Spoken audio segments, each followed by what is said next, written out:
طالبانو فرعون چې وو دا اصل کې د اصفهان و عطار و عطر به یې خرڅول او دی بیا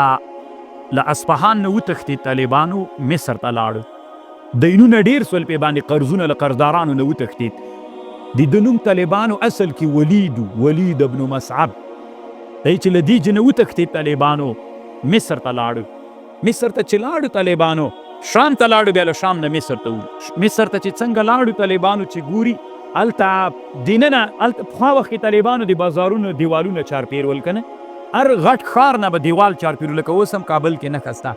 په هرات کې هم سته طالبانو نښې نو دی چې بازار ته باندې بازار کې د هندوانو یو غاټ بار د هندوانو په 1 روپۍ ده دننه یوه هندوانه په 1 روپۍ ده بازار نو ده ویلې چې دغه تجارت پیدا دي نو باندې یو بار د هندوانو واخیست بازار ته یې چې ننه باسي هر سړی ولاړ ده ټکس تر اخلي یوه هندوانه په ټکس کې تر اخلي بازار ته چې ودرسېد یوه هندوانه پاتې سله یوه هندوانه هم په 1 روپۍ ښه نو خپلې روپۍ په لاس نه دې خوند ونه خو ویې لیدل چې حکومت نشته ده نو راغی طالبان یو هدیرې کې واړول هدیره کې واړول یو سړی مړی ورته سوی ده دوی ورته وایي چې دا مړی دلته ښخې ماته ته 15 روپۍ رانه کې ولا کې رانه ښخ کې ورته ویلې سید په دې وایي چې سترګې سرې سولې بل ته یې مځتې ویلې ولا خلکو نه 3 میاشتې طالبانو هر مړي نه 15 روپۍ اخیستلې دلته باچا خبر سو چې یو سړی راغلی چې مړي ښخوي روپۍ غواړي باچا ځان ته راوغوښته چې ته ولې داسې کوې ده ورته ویلې د ما نور مقصد نه ده همدا مې مقصد و داسې یو نادر کار نه وکړو چې ته مې مازې ځان ته راوغواړي یعنې پاچا سره څوک ویني که نه نو کله کله بعضې خلک داسې یو نادر چلو کې پاچا یې غواړي نه ځان ته یوه نادره قصدن وکړي چې ما خو نور چې نه غوښتل همدغه مې بس تا ته ځان راورسو ډېرې پیسې چې جمع کړي دا یې پاچا ته کېښودلې وي دغه پیسې مې درته ګټلي نو پاچا ویلې څه هوښیار سړی دی ما سره به وزیر نه سي وایي ولې نه وزیر کېږم سختې پیسې به درته ګټم پاچایي خو ماسې هغه ده بس خلک دي دې طالبانو دی بیا هغه چې مړ سو طالبانو بیا فرعون پاچا سو د نوم طالبانو ولید خبر طالبانو دلته هم لیکلې كان عطارا بأصفهان ركبته ديون فدخل مصر وإن أمره آل إلى ما آل وحكاية البطيخ شهيرة وقد نقلها مولانا مفتي الديار الرومية في تفسيره روح البيان كده قصة شتا طالبانو او دای طالبانو فرعون بیا ولی ورته ویلې دا داسې چل و طالبانو یو کتاب د ابن ایاس الحنفي جوړ کړی د بدائع الظهور فی وقائع الدهور دغه کتاب کې طالبان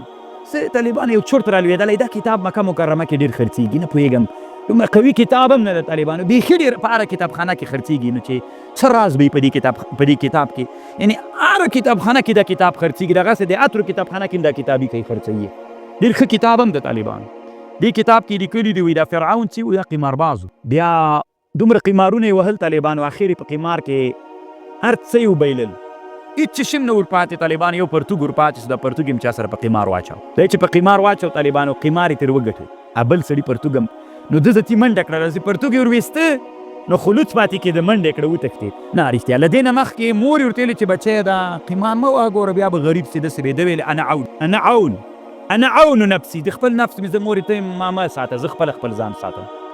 نو خلکو به ورته ویلې عون تی کرا نوم عون سو تلې مور به مې ورته ویلې عون دلته راس خلکو مې په دې عون باندې مشهور په دې چې وخت تېر سو نو فرعون چې دا پرتوګ وبایله خلکو منډې کړې پسې الا فر العون وتښتېد عون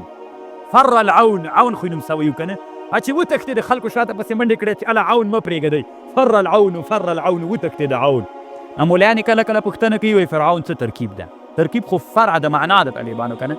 په معنا خو یو ور زده که دغسې نادره خبره مې چې درته وکړه دا وایي فر العونو خو فعل و فاعل ده که اسانه شوله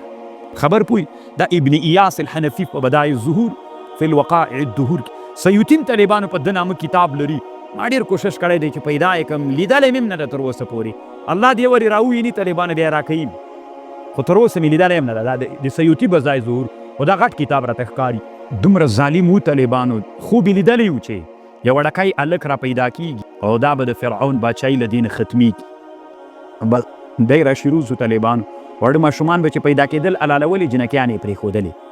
داسې قسم ظلمونه یې په بن اسرائیلو کړي ول دی طالبانو اصل کې د مصر خلک قبطیان دي طالبانو ښه او بیا مصر ته فرعون هلته بن اسرائیلو باندې د غلام مصر نه دې خواته طالبانو شام ده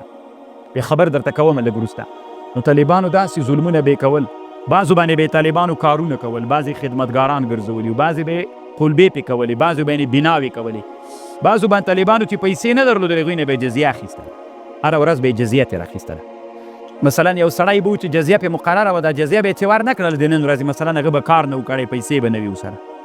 د طالبانو لاسونه شاته ورته وتړل، یوه میاشت به بندي وچولې د نن خپلې ورځې له غروب د لمر نه دې ولې مخکې روپۍ نه دي راکړي. عمره ظالم سړی و طالبانو. کله بیا وروسته دا قیصه خو راځي مفصله، حضرت موسی علیه السلام زتی تر پتنګ سول 6 لکه کسان بني اسرائیل ول طالبانو. اخواته مصر د طالبانو په منځ کې د بحر قلزم ده، دې ته طالبانو مخکې ورته بحر قلزم وایي، اوس ورته بحر الاحمر وایي. اخوانه مصر نه موسی علیه السلام پکې راګټ چې پکې راګټ سو طالبانو دریاب یې ووهه، 12 لارې پکې جوړې سولې، داسې اوبه ودرېدې که الطواد العظیم، پکې را روان سول بني اسرائیل. چې کله بني اسرائیل را روان سول طالبانو دې طرف ته شام ده، د مصر دی بل طرف ته دریاب نه چې راواوړې شام د طالبانو چې مدین ورته وایي طالبانو، دا مدین د حضرت شعیب علیه السلام شام دلته راغی. هغوی چې پسې راګډ سول هغوی الله غرق